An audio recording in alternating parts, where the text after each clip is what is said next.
Kalau yang huruf Pallawa itu, Mas? Huruf Pallawa adalah mbah iki. Waduh.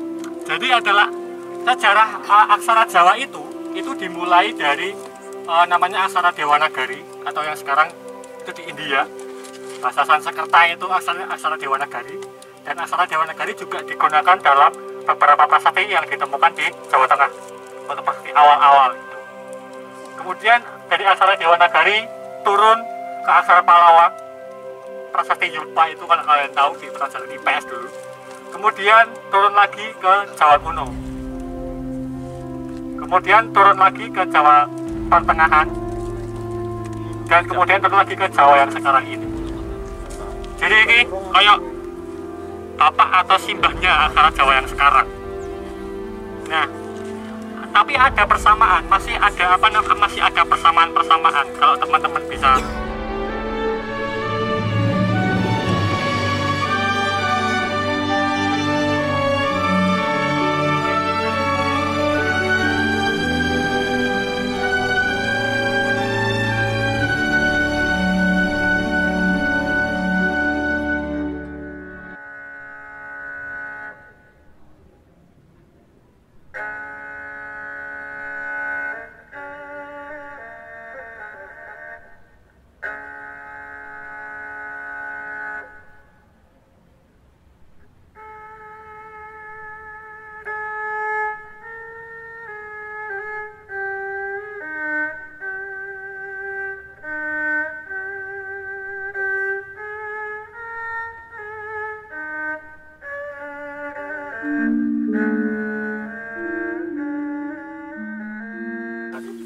Atau beribadah bagi teman-teman Buddha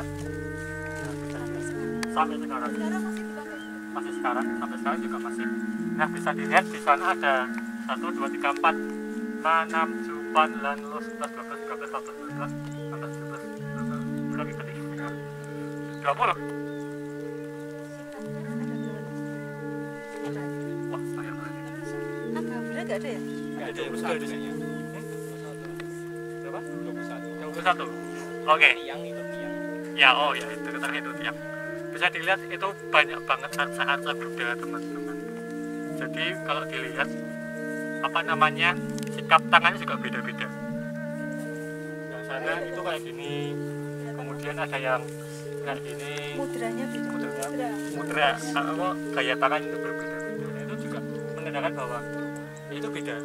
Dia ini Buddhanya beda, perwujudan Buddhanya berbeda. Nah, mohon maaf, saya nggak hafal itu. Jadinya kalau ada temennya Buddha itu malah seneng banget jalan ke sini. Hindu adanya sih. Siapa? Aurel. Wah, menarik. Ada yang Hindu. Yang Hindu, Ada Mbak? Buddha kelas 11, kelas 12, 13 ada. Wah, Tapi menarik. kelas 10 enggak ada. Oke. Buddha. Oke, teman-teman, bisa dilihat di sini juga ada makanan, tapi di sini yang digunakan adalah burung. Oke, mari kita naik ke atas. Cek, dhuwure burung ki apa iki? Makara, Mbak, ini, Mbak. Ini koyo Oh, ini nganu iki ya, iki lingga. Loh, apa? lingga. Ini bisa lingga juga, bisa rangkaian kembang juga bisa, banyak tafsir, Mbak. Iya. Iya. Ayo, mari kita teman.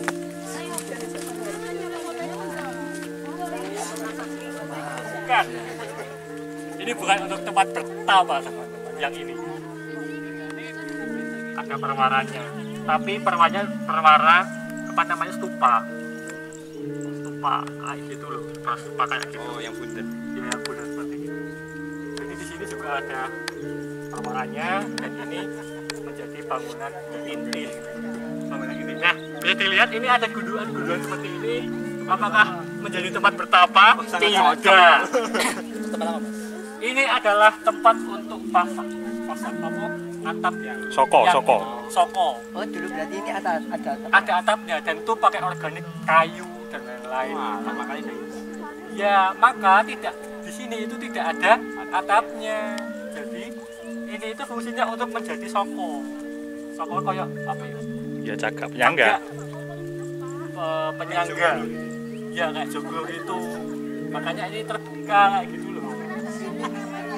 Umpak, betul, namanya umpak. Ada banyak umpak banget, ada banyak umpak. Ini dulu ada ya, ada cagaknya, betul. Dan ini hall gede ini. Ya, dan ini karena dari kayu, terus atapnya pakai hijau. Iya. Atapnya pakai hijau. Ya, ya sudah ditemukan.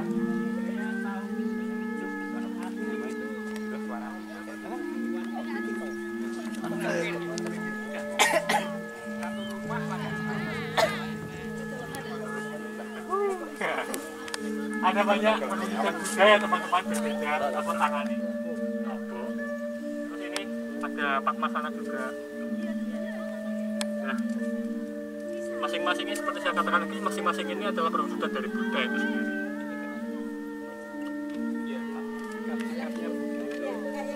Mudranya itu ada lain-lain gitu. Ya, sikap tangannya lain-lain dan itu akan berbeda juga. Cakrawati, nah itu banyak banget. Teman-teman bisa searching mudra Buddha itu namanya apa aja.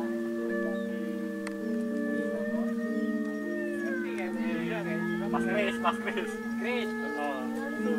Ada berapa sih ini sih? Kita coba lihat sekarang.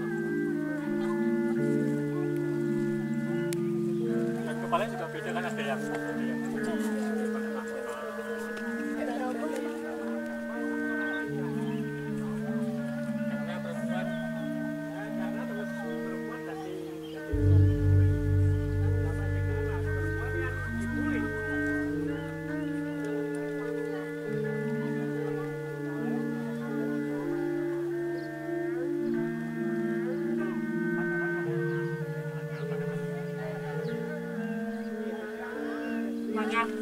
untuk pembacaan.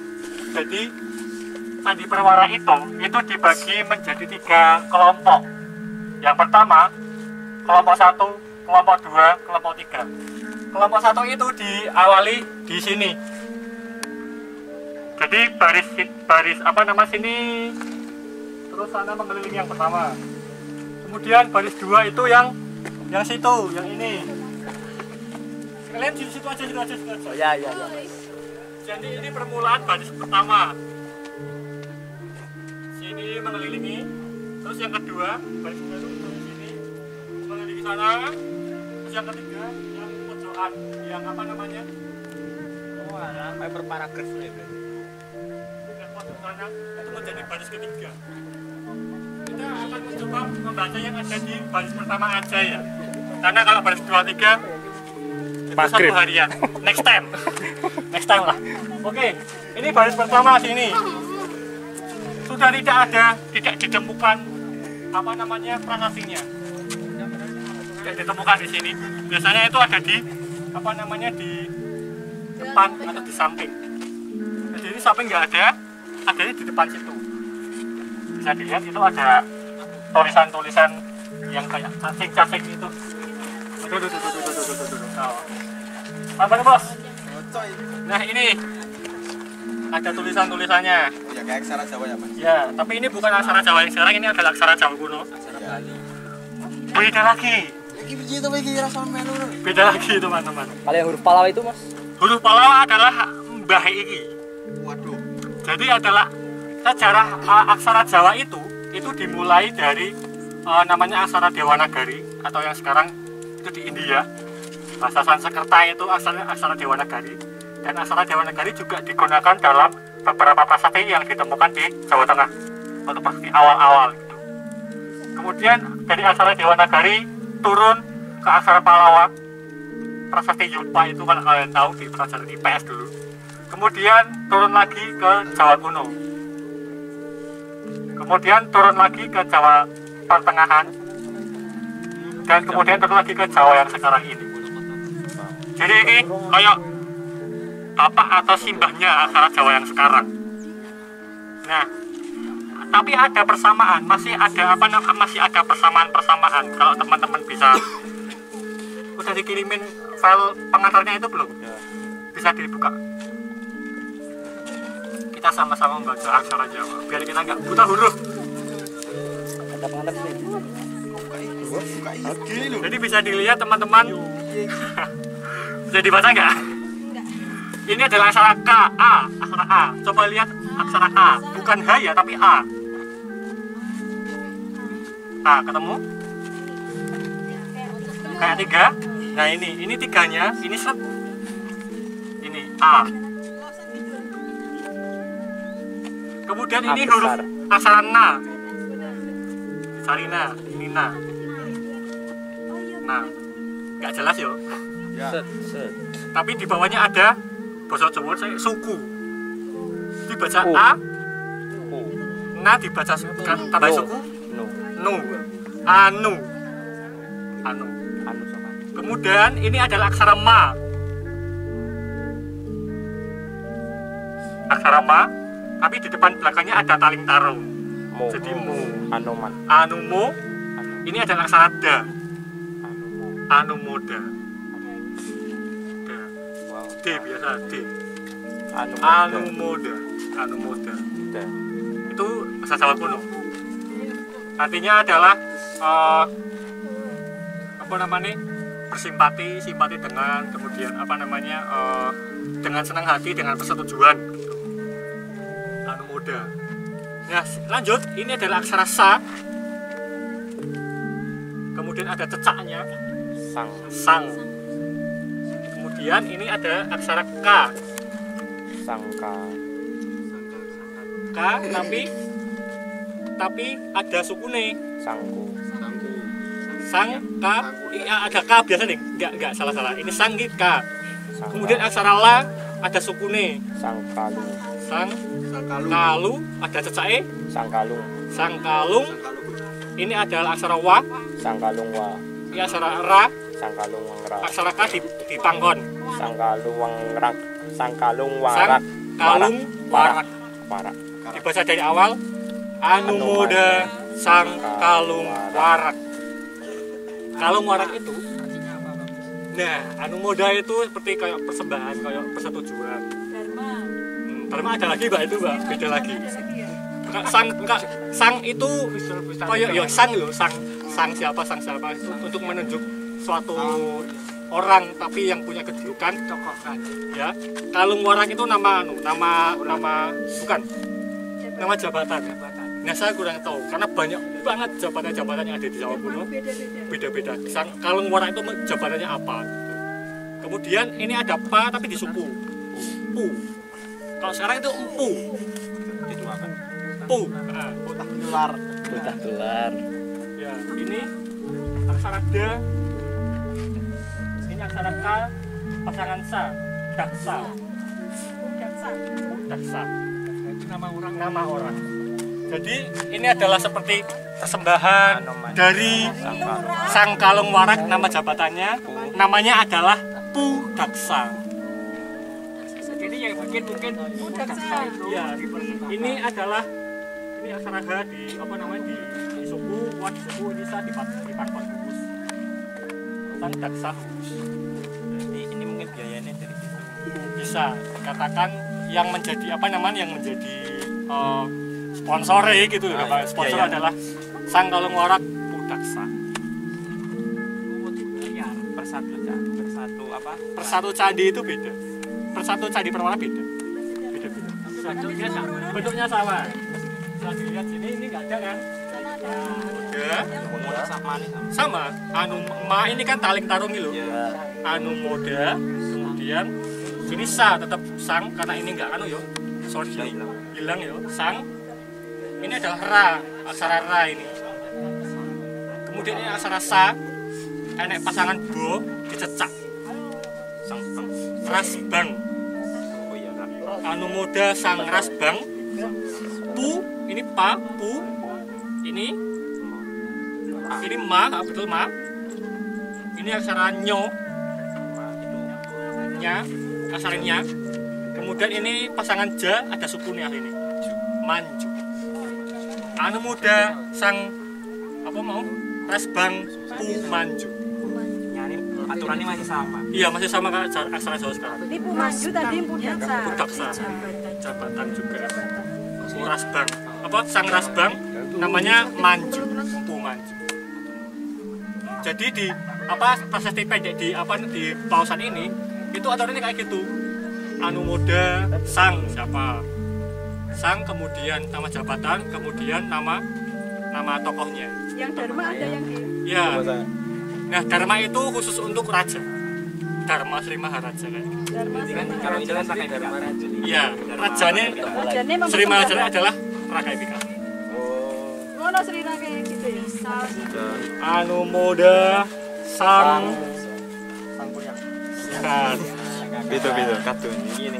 Sang ini Ra. Sang Ra. Ini huruf Ma. Kemudian dicokro. Mero. Ramra.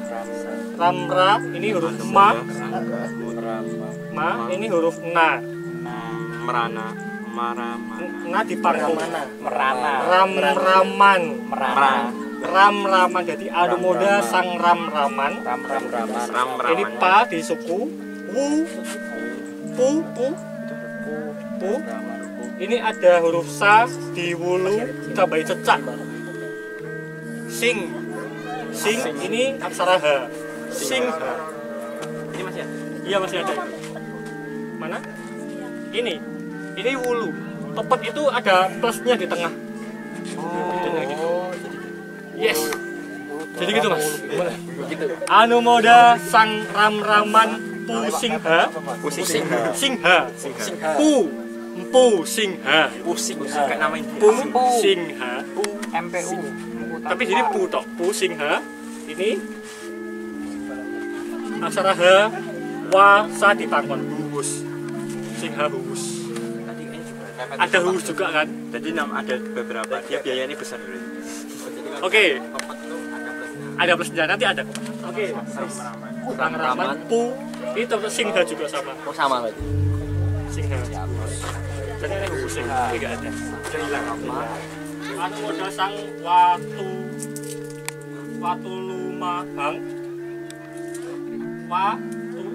Watu yang belum. Bukan. Watu Hu. Bukan la. Watu Hu Malang. Ini la kayak gitu. Jadi kebalikan. Anumoda Sang Watu Hu Malang Pu Ta. Ini kesarangga di suku kemudian di Berjan Teguh. Sangat. Nama jabatan. Ya. Namanya Putut. Mari kita cari yang Dharma Sri Maharaja. Arca yang dicandinya apa punya hubungan sama nama itu tadi mas? Aku nggak tahu ya. Ini ma di Dhamma, jadi Dharma jadi enak. Dharma ini sya, kemudian di cokro dipakai bulu Sri. Ini asrama, ini H di panjang Maha, Ra panjang Ja, Dharma Sri Maharaja. Jadi kayak persembahan dari Raja Sang Sri Maharaja. Berarti nggak pakai nama asli. Ada yang pakai nama Rakai Ikatan juga ada, tapi aku lupa yang mana. Kalau kenapa beda? Beda penyebutan itu. Wah, aku belum menemukan sumber. Kenapa kok beda itu? Aku belum menemukan itu. Padahal kan harusnya kalau benar-benar tinggi kan harusnya pakai nama yang jadi satu. Tapi dengan kata Sri Maharaja itu sudah menunjukkan dia itu tinggi. Misalnya di Jogja Sri Sultan ini sudah tinggi banget kan. Tapi kan cerita tadi mas. Tapi kan nanti jadinya nggak tahu.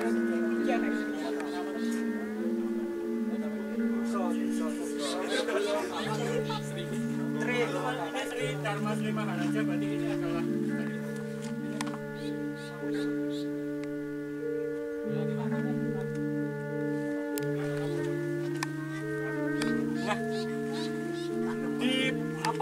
di Candi Pelausan ini tidak disebut Pramodawardhani, tapi menyebut gelarnya, yakni Sri Kahulunan. Ini Anumoda, kemudian ini Sasri, Nika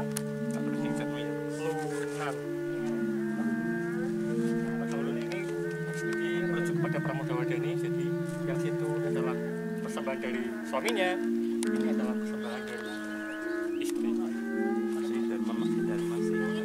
Dharma Sri Maharaja Kahulunan. Ini Anumoda Sri Kahulunan. Dharma Sri itu Sri Maharaja itu Sri Kahulunan. Nah, Ini Sri Kahulun ini aksara na. Ini aksara na di pangku. Nah, kahulunan ini double kahulunan. Yo anak ini mahal. Gitu teman-teman. Mungkin untuk yang di Candi Pelausan Lor seperti ini. Di sini kita ke Candi Pelausan Kidul. Pelausan Kidul nggak serumit seperti ini, cuma ada beberapa candi perwara dan juga kalau sebenarnya tidak terpisah jalan seperti ini dulunya. Jadi masih satu kompleks gede banget. Karena di sana masih ada kayak dinding-dinding itu. Dan dulu dibatasi oleh talut atau selokan-selokan itu. Jadi dulu juga ada rumah, di sini dulu itu sawah bukan rumah-rumah kayak gini. Dulu tuh masih satu kawasan. Tapi kemudian ada sawah dan lain-lain. Gitu. Kayak peta yang aku santumin di di pengantar itu kan, ada sawahnya juga. Nah, bisa dilihat di Candi Pelausan Kidul ini lebih sedikit daripada Candi Pelausan Lor, dan sampai sekarang para peneliti itu belum bisa menentukan apakah ada candi induk seperti yang gede itu, yang di utara itu. Tetapi di tengah itu yang sana itu kemungkinan adalah struktur dari candi induknya. Nah, ini ada satu.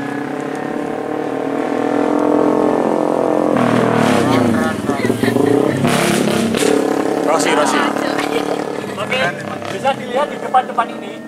Ini adalah candi perwara, sama dengan candi perwara yang di sana, tapi bentuknya itu berbeda. Ada lorongnya kayak gitu. Malah kalau dilihat atap bangunan yang paling atas namanya itu Ratna namanya itu. Jadi candi itu ada istilah-istilah bangunan gede yang atas namanya apa, yang tengah namanya apa, ada bagian-bagian itu ada nama-namanya sendiri juga. Nah, atasnya itu malah lebih kayak candi Hindu. Apa mungkin yang sana? Tidak, karena di sini juga ada budanya, juga ada stupa-stupanya. Nah, ini menjadi bukti bahwa seperti yang saya tulis di pengantar itu, ada keharmonisan, ada toleransi di Candi Pelausan ini. Yang pertama, dari siapa yang membangun, Rakai Pikatan beragama Hindu, Sri Kahulunan atau Pramodawardhani itu beragama Buddha, jadi bersatu dalam cinta. Tapi di balik itu sebenarnya motifnya itu bukan motif cinta. Menurut saya ya, motifnya adalah motif politik. Karena Rakai Panangkaran itu adalah raja dinasti Sanjaya. Kemudian Pramodawardhani adalah anak dari raja dinasti Shailendra. Jadi itu lebih kepada politik kayak gitu, politik kekuasaan pada saat itu.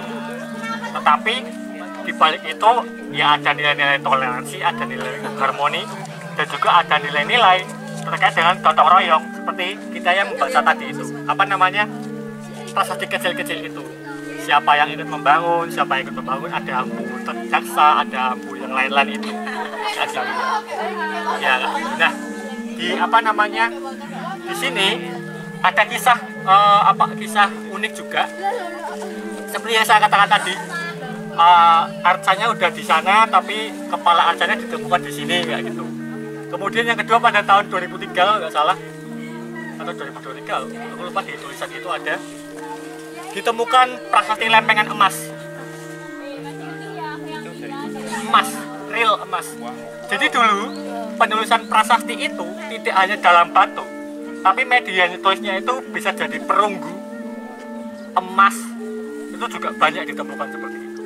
Bahkan biasanya di candi induk toh, di bawahnya itu banget, di dalamnya itu ada namanya peripih itu kotak, terus kotak ada lubang-lubangnya tengah satu, kemudian ada 9 arah mata angin. Nah, di dalamnya itu biasanya ada permata, ada emasnya, ada intan, ada kayak paku emas di rumah Jawa. mana? Paku emas. Paku Mas ya? Paku Mas di atas, biasanya kalau joglo. Nah ini Pripi itu kayak nafasnya candi lah. Jadi Pripi itu diibaratkan sebagai intinya candi. Kayak inti bumi, candi itu intinya adalah Pripihnya itu. Tapi biasanya kalau dalam pemugaran candi, Pripinya itu udah diambil. Colong bang. Biasanya apa emas-emasnya itu ya dicolong. Kalau ini masih Hah? Simpen dong. Disimpan tetap. Tetap simpen masih. Disimpan. Maling, Pak. orang maksudnya Ki, masih itu dalam artian belum dicuri orang gitu loh. Ya, biasanya kebanyakan udah disimpan di museum. Tadi kalau ada sebelahnya Mandopo itu kan Iya. ada Di apa namanya? Kemudian ada satu juga prasasti, saya nggak tahu yang mana, yang diletaknya bagian mana. Dan sama kayak Anu Muda itu juga, Anu Muda siapa gitu juga ada. Di websitenya Kitlin KITLV juga masih ditemukan, ada fotonya.